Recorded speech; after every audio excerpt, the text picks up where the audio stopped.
Welcome to Two Giant Goofballs, a New York Giants podcast. Are you a goofball that loves Giants football? If so, sit back and relax. Except you, that person driving.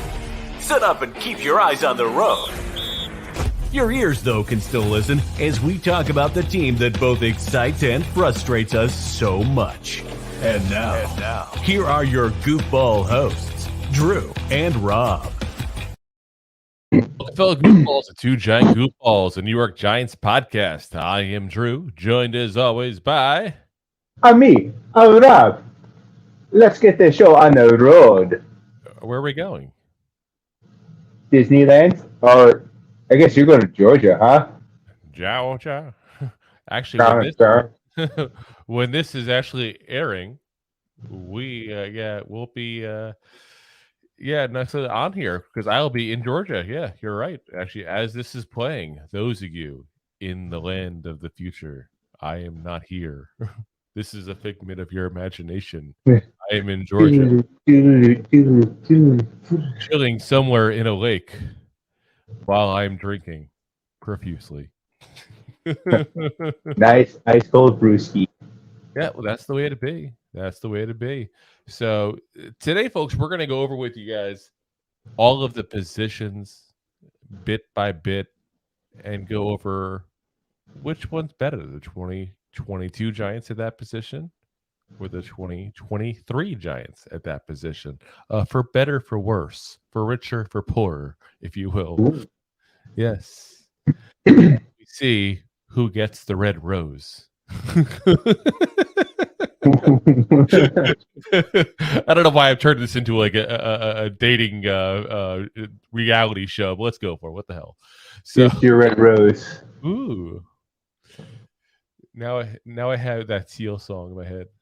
Da da da da da da da da da da.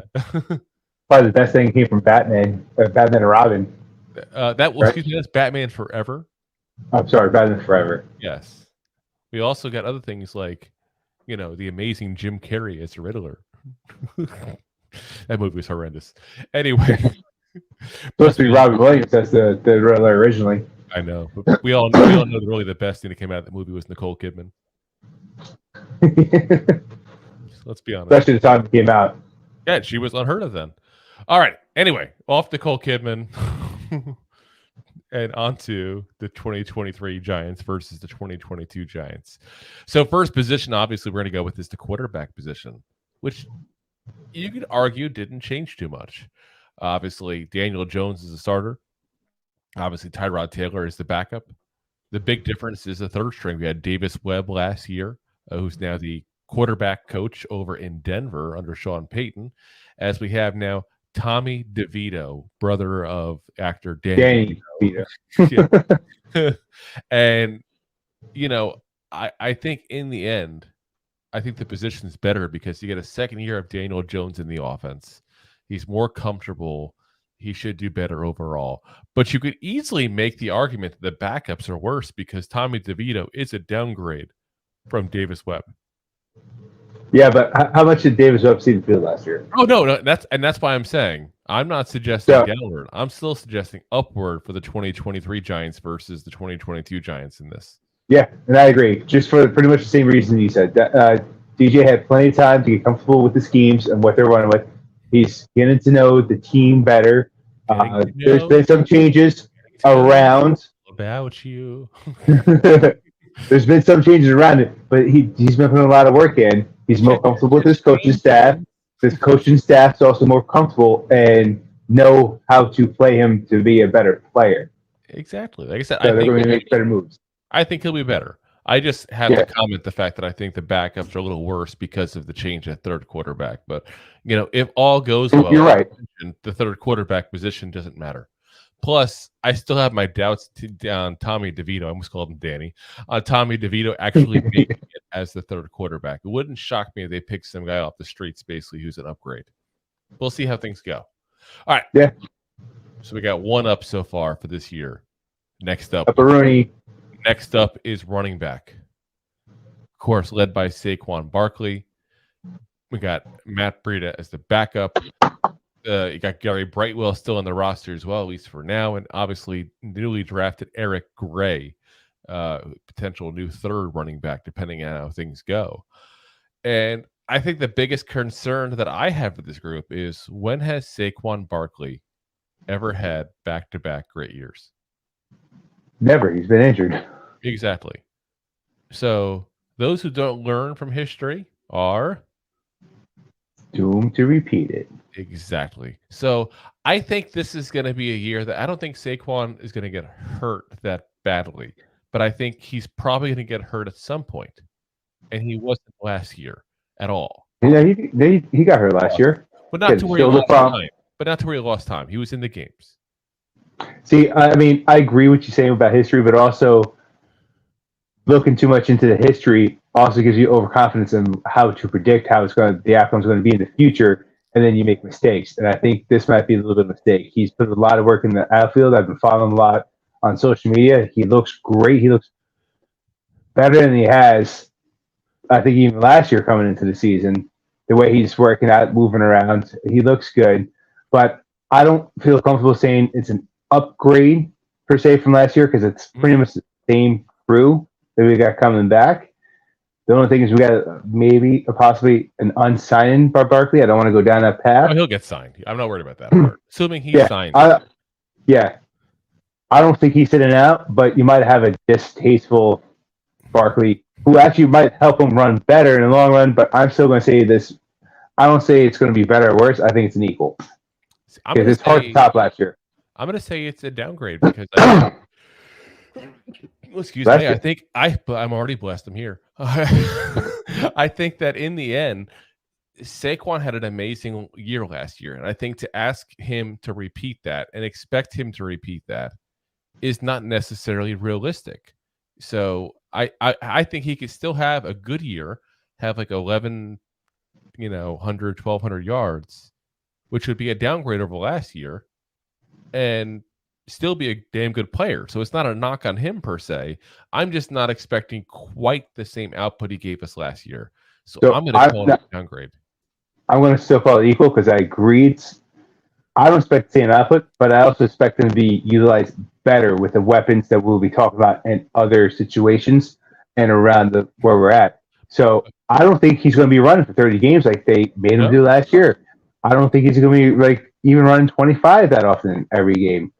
So you can say less output, therefore, but better production because he's not getting beat up. Like he got hurt, week 7, week 8 last season, or week 6, 7, 8, whatever it was, and then 9, 10, didn't play well. And then he didn't play well for 6 weeks, 7 weeks. So you take that out of his season, that's almost half his season. He didn't play well. So if you put those numbers in an average, guess what? He does the same. Well, we shall see. Like I said, so you got push. I'm saying a slight downgrade. I think. On to wide receiver, and I think this is one of the more interesting groups because on paper, the Giants' wide receiver room last year, we were pretty optimistic to a certain degree. I mean, you thought, okay, Kenny Golladay had an off year last year. He's got to get better than he was. How'd that work out? We thought, okay, Kadarius Toney. He got a touchdown. Yeah, he had more touchdowns last year than did the year before. Yeah, we were all excited about the prospects of a second year with Kadarius Toney. How'd that work out? We were all excited. You got a Super Bowl ring. What are you talking about? We're all excited about the comeback tour of Sterling Shepard. How did that work out? He had an amazing view of the Super Bowl and luxury box with his ACL. I'm just saying, like, there was a lot of optimism, and I think we have that optimism again. I really do. But I think that even over last year, there's more optimism because there's a whole lot more depth. We may not have a Batman, but we have all the Robins. We have all 5 plus Nightwing. Yes, we have. That's basically where we're at, and there's something to be said about that. So I think it's a pretty clear upgrade over last year. The wide receiver is one of the biggest upgrades, I think, that in this whole entire conversation, basically, because we went from poop to not poop. I mean, there was talent there. It just between the talent, there was talented poop that was injured and head cases. Well, one head case. but I do believe this is an upgrade. Like, is it as talented? Maybe not. But it also, there's not that many changes. Like, you can't take away Tony's ability to be a playmaker when he doesn't have 37-5 hamstring injuries in the season. But you can also argue that Paris Campbell is an upgrade over Kadarius Toney just because of the you got more production. Yeah, the mental aspects of it. So listen, if he puts up 500 yards next year, it's still an upgrade from Tony. Isaiah Hodgins is an upgrade over Kenny Galladay. I mean, like I said, I think all along this is an obvious upgrade. Yeah, I mean, granted, like we had Isaiah Hodgins halfway through the year last year, and he looked well for our offense, and he's going to do the same thing. Like, there's just a lot, like you said, a lot of Robins. There's a lot of talent that could get that ball as your number two. How do you cover them all? Got to catch them all. Got to catch them all. New York Giants. Yeah, the first time I heard someone do that, I was like, "Who's Jamal?" It sounded like said, "Got to catch Jamal." I'm just saying it does if you listen to it quickly. All right, on to the tight end group. Obviously, I think this is definitely going to be an upgrade. I think for most people, Darren Waller, top 5 tight end when healthy. You got to hope he's finally healthy. But even if he's not, arguably top 3. Worst case scenario, if he's not healthy, Daniel Bellinger should be better in his second year than he was in his first year. So therefore, and he won't be missing 6 or 7 games due to his eye being poked out. You'll poke your eye out. Yeah. I think it's pretty obvious that no matter what, this group is going to be better than it was last year. I think that's a pretty easy statement to make. And I also like to come back to what we're saying with wide receivers. Both these groups are going to help each other be that much better. It's going to be more of a unit playing than just one Batman making that team better. Alrighty, so the offensive line, we got to go over here. Let's kind of do a position by position. So we got the tackle position first, which is the same position as last year. So I'm going to call this a push personally, because here's where I'm looking at. It's not just the fact that it's the same players. Andrew Thomas played at a whole nother level last year. He was probably the second best left tackle in all of football. And you can make the argument he was the best, and you wouldn't be crazy. Yeah. But he was at least the second best. I think it's pretty obvious. Evan Neal did not look very good at times. It looked serviceable at other times. So here's my personal thoughts is that I think Evan Neal is going to get better. But are we right to expect Andrew Thomas to have that much of a beast of a season? Or will he come down to not necessarily, I'm not saying above average. He's an elite tackle. But is it realistic to expect him to be the second best left tackle in all of football every single year? If he's still top 5, top 7, he's still a damn good tackle that's going to help out this offense. Agreed. But what I'm saying is if he comes down a little bit, Evan Neal comes up a little bit, then next thing you know, it's a push. Yeah, I hear you. That's just what I'm getting at, why I'm saying push. Evan Neal is going to be the key to this offense overall, I think, because if he turns into a average to above average tackle like Andrew Thomas did his second season, then this is a whole different ballgame. But I don't think that's realistic. That's not normal. We just need to get him to be a serviceable tackle the second year. You're right. And I agree with what you're saying, but I'm going to walk away from the push. I'm going to give it a thumbs up because JSN. Hold on. We're talking just tackles here. Oh, I thought we were going down the whole line at once. No. We're doing just tackles. Yeah. Just tackles. I apologize. I jumped the gun. I misunderstood. You said there a gun? There's a gun. Oh my God. There's a gun. God. Oh God. You're in Florida. I mean. Yes, I am in Florida. So yeah, then I want to go with equal because there's no. You put Thomas in, so to say he's still a top 10, not top 2 or 1. He's still 5, still very productive. Yeah. But not as productive. But Evan Neal will make a better jump. He's done a lot of work in this offseason. He's worked with a lot of former players, a lot of former coaches. Like he's doing the right thing to get better in this league. And I do. And what did we say last year? Usually at this position, your freshman year, you're probably gonna look so-so. Oh, yeah. It's your sophomore year when you start coming out. Oh, yeah. All right. So now let's talk about the guards, and I think that's where I'm going to give a push, because I think we're basically putting the same people out there. We're hoping that they get a little better, but there's no guarantee they get better or worse. So therefore, I'm just calling it a push. Whether it's Ben Bredesen or Josh Azudu on the left side, obviously Gawinski's going to be there on the right side. To me, it's a push. But I think part of what's going to be with them is going to be the people around them, how much better they get at the center and the right tackle position.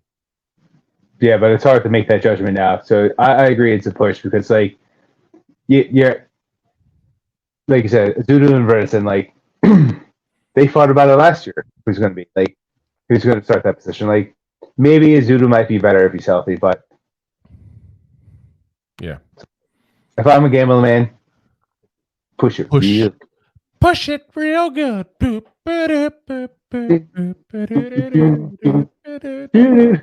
All right, center's time, which I know is you want to talk about this guy really badly here. So obviously the starting center is John Michael Schmitz, and I think everybody who's ever watched the show knows that I was not a fan of John Feliciano, basically from the get-go.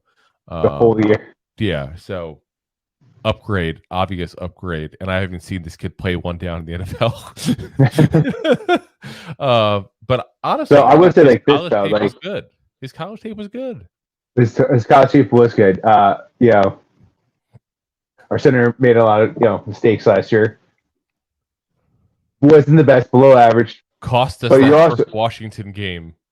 But you're also taking a freshman to the NFL, throwing him to the wolves. He's probably not going to get the hang of it, so give him a few weeks, give him even half the season, because the second half, he's going to make a run. He's going to be like, this kid's going to adjust, and he's going to be well, and it's going to be an improvement. Because as he makes mistakes, he's still better than what we had last year. Oh, yeah. Alrighty. Before we get to the defense, now's the time to break for our sponsor, us. Defense. So it's a good time to remind everybody, of course, that if you're liking the program and you want to go ahead and sponsor the program, the sponsorships are available at buymeacoffee.com/2giantgoofballs. Again, that's buymeacoffee.com/2 Of course, we have our memberships as well that are available. With the sponsorships can be, I think it's $3 increments, but the subscriptions start at just $5 a month. You get extra access to me and Rob. Trust me, we are in demand. Oh, and by in demand, I mean our videos are on demand. You can watch them whenever you want, basically. So. All righty, on to the defense here. So the defensive line we got to start off with, which, let's be honest, that's like was our bread and butter last year. Obviously Sexy Dexy, Leonard Williams, and we made some upgrades this offseason. We got Ashawn Robinson, we got Nacho himself. That's really great. The big question mark to me is, can Sexy Dexy repeat what he did last year, or was that a career year? And that's something that scares me a little bit, because we've already paid the guy after just one good year. That, to me, is always a risky proposition. It's a risk either way, though, because if he had a great second year, you would end up paying him more than you paid him this offseason. So it's a calculated risk the Giants obviously felt comfortable making. I'm going to say this. I think Dexter Lawrence probably isn't quite as good as he was last year, but still is an elite tackle in this league, if that makes sense. Agreed. That being said, he has better teammates around him. Leonard Williams should hopefully be healthy for the year. Last year was probably just an anomaly, because he was usually healthy for his whole entire career. It's the first time he ever missed a game in his whole career. Ashawn Robinson is an upgrade next to them. Nacho is a much better backup or a fourth option as well. So they have better depth. Leonard Williams healthy. As long as Dexter Lawrence is even 90% of what he was last year, this is an upgraded unit overall, and this is a unit that should hopefully stop the run, because we couldn't stop it last year. That's for damn sure. I give it 2 thumbs. 2 thumbs up. All righty, on to the edge. I'm on the edge as we talk about this, the group. I'm on the edge. Kayvon Thibodeau and Azeez Ojulari obviously coming back. I think Kayvon, the second half of the year, really started turning it on. I just read an article actually about how apparently Kayvon was excited because Bill Parcells sat down and talked with him for a little bit. And you know how Bill liked to challenge players and ask them questions and be kind of a trick question to a certain degree? He's still doing it. He asked Kayvon, he said, what's the worst position for a pass rusher to be in? And he got the answer right. The answer is behind the quarterback, because if you're behind the quarterback, you can't do much. So he was all proud of himself for getting that one right. I think he's got a bright future in front of him. I think this is a future star in the New York area, not just for the Giants, but the New York sports area overall. Azeez Ojulari, if he can get healthy, he was amazing when he was healthy last year. He just wasn't healthy very much. So you got to improve Kayvon, hopefully healthy Azeez Ojulari, and that's a better starting group overall. The big question is now you have is the backups. Not exactly the best backup groups out there. Jihad Ward, does he repeat as good as he was last year? I think he played better than we expected. O'Shane Ximenez. Is O'Shane Ximenez? But there's not much you can say about that. Yeah, I mean, the backup definitely group is not doing very well here, but the starter should be better. So therefore, I'm going to give it a thumbs up. I mean, Jihad Ward likes playing for Wake, and I think he'll have a repeat of last year, which is not saying he's going to be great. Yeah. Not that he's going to be terrible. He's going to be a backup. He's going to be a backup. And he's going to justify getting our edges a little more rest. Oh, yeah. Alrighty, on to the linebackers. Group that the Giants are famous for, that have played like crap basically for the last 15 years. Basically ever since Antonio Pierce left. Yeah. Bobby Okereke, obviously the biggest signing we had free agency wise this offseason. Darian Beavers coming back from injury. Hashtag save the Beaver. I stopped because I knew you were going to say it. Jared Davis, who may not be a star in this league, may not necessarily be a good starter in this league, but he's a serviceable backup and a good run stopper at the linebacker position. You know, you kind of gain him almost to the offseason, or he played the very tail end of the season. I think this is a huge upgrade, this group overall. Micah McFadden, second year in the league, hopefully gets a little better. There's pretty much not a single doubt in my mind this is going to be a highly improved group from last year. I think this might be the most improved on the Giants squad. Hey, you could make that case. You really could. I really, you pick up a player that literally had the same amount of tackle as that position had last year. Yeah. So can't go wrong. Which will help out the defense humongously. Mm-hmm. Okay. I do like carrot cake. Especially with cream cheese frosting. Yeah. With shaved almonds on top, perhaps. Ooh, now you're getting fancy. I'm getting fancy like Applebee's. All righty. On to the corner position. Obviously, Adoree Jackson coming back. Deonte Banks, our first round pick in there, replacing Fabian Moreau, who was the starter for last season there. A lot of the backups still the same. Darnay Holmes, Cordell Flott, Nick McLeod, Aaron Robinson. They did add obviously Trey Hawkins, the third Esquire. Not only Esquire, I just have to say that. And this may come as a shock to some people, but I'm going to say it's down. And this is a group that we really were looking to improve this offseason. I think this group is down. Fabian Moreau, while he's not an amazing corner, played good last year. He at one point was considered ranking-wise, as far as PFF grades, one of the best in the league. Granted, he wasn't playing the top flight receivers. I'm not saying he was an elite corner, but he played who he had to play well. Yeah, he was a serviceable number 2 and 3. Meanwhile, Adoree Jackson, when he was healthy, which he was for most of this season, he had a little bit of stress there after they stupidly let him do punt returns. 4 or 5 weeks. Yeah, he was a shutdown corner basically. Couldn't get interceptions for the life of them, but he was pretty damn good at stopping the other guy from getting catches too, which is the most important part of being a corner. Yeah. So I think Adoree probably goes down a little bit. And I think Deontay Banks probably a little decline from Fabian Moreau. The big question is, where's the ceiling? That takes time to develop. You're probably not going to get to the first year. Most corners do not succeed and do not do very well their first year. This is not, Sauce Gardner is the kind of the exception to the rule, and Tariq Woolen. So I don't want guys getting all exciting. Oh, we got a corner now in the first round. It'll be great. Look at Sauce last year. That's not how it goes down. That's not the typical. No, so it's not. I gotta expect the group to go down. I'm not saying it's going to be horrible.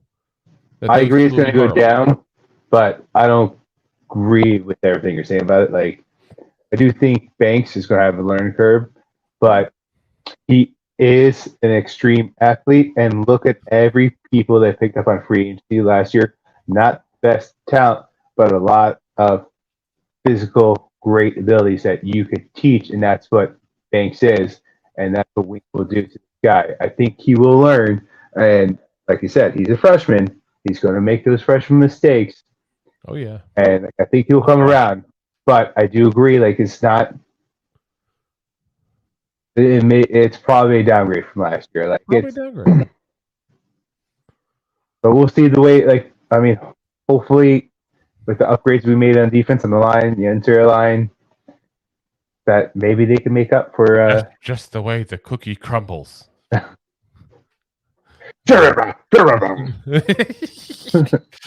All right, we got one last group. Actually, no, two last groups. We can't forget special teams. I was about to say.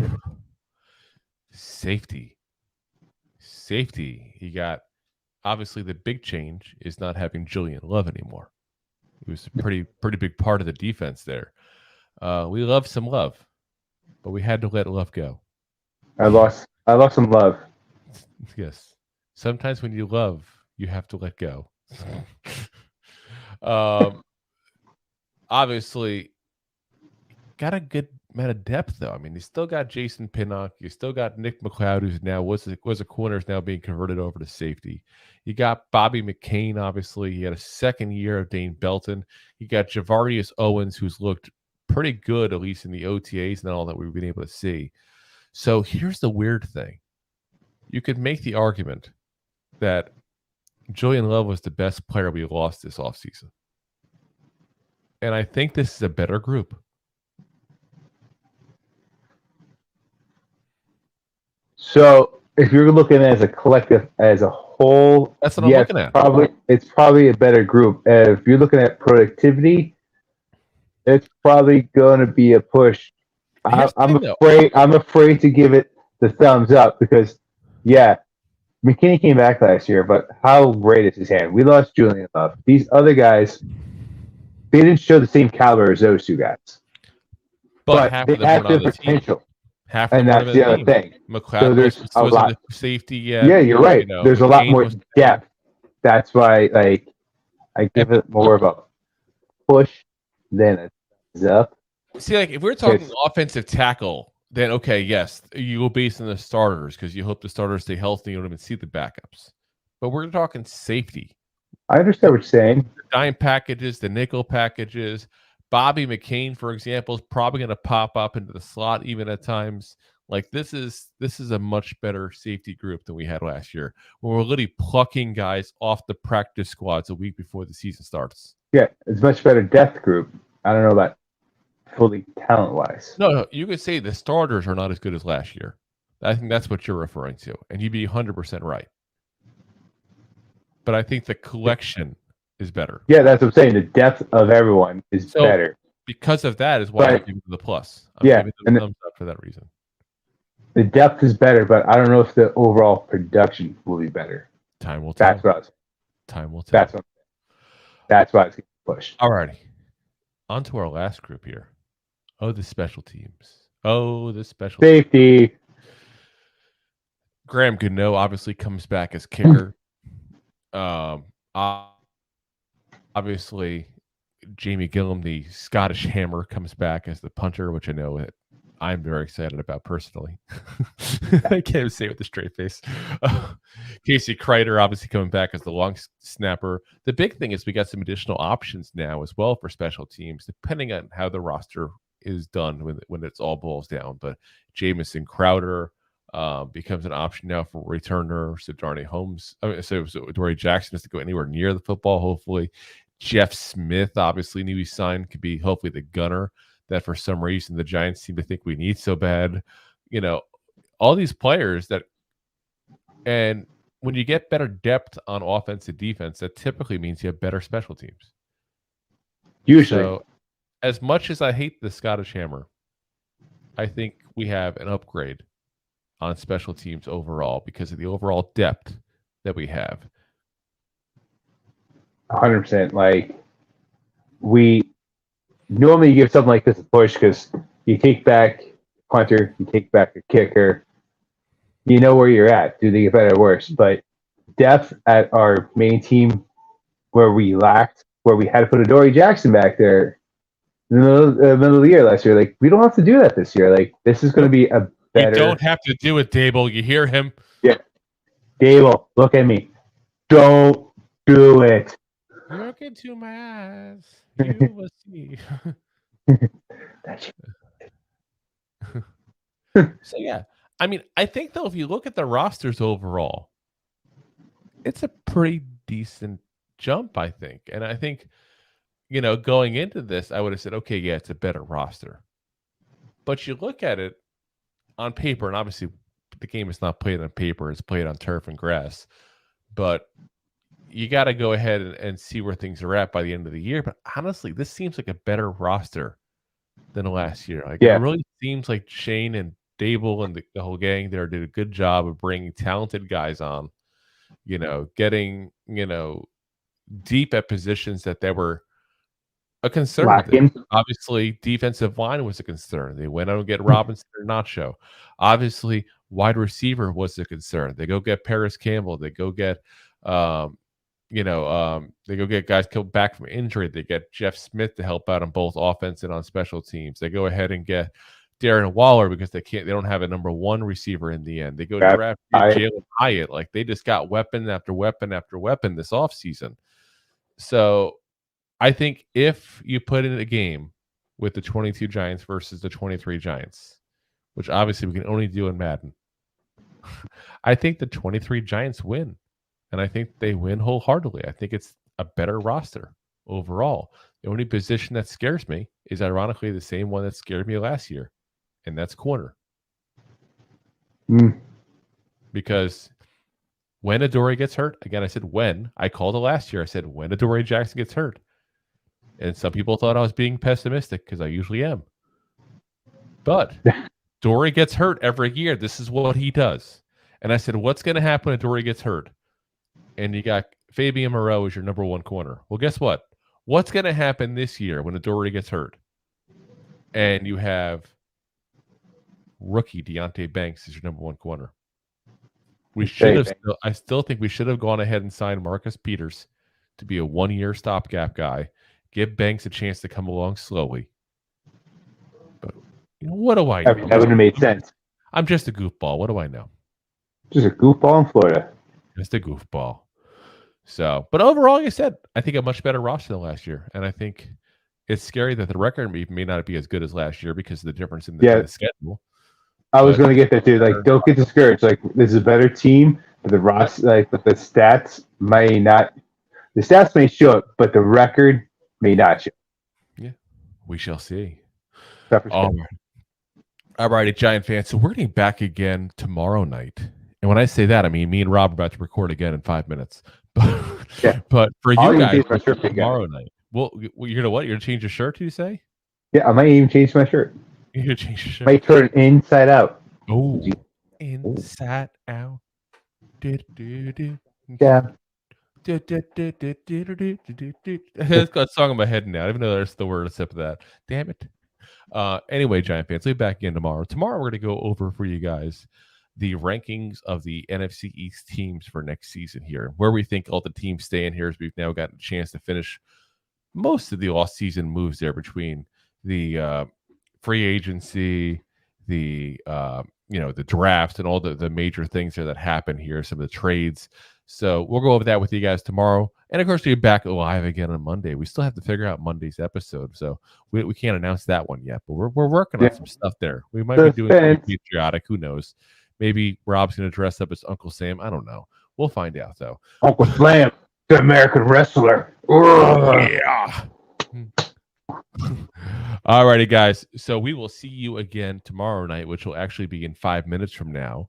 And as always, Giant fans, go G-Man!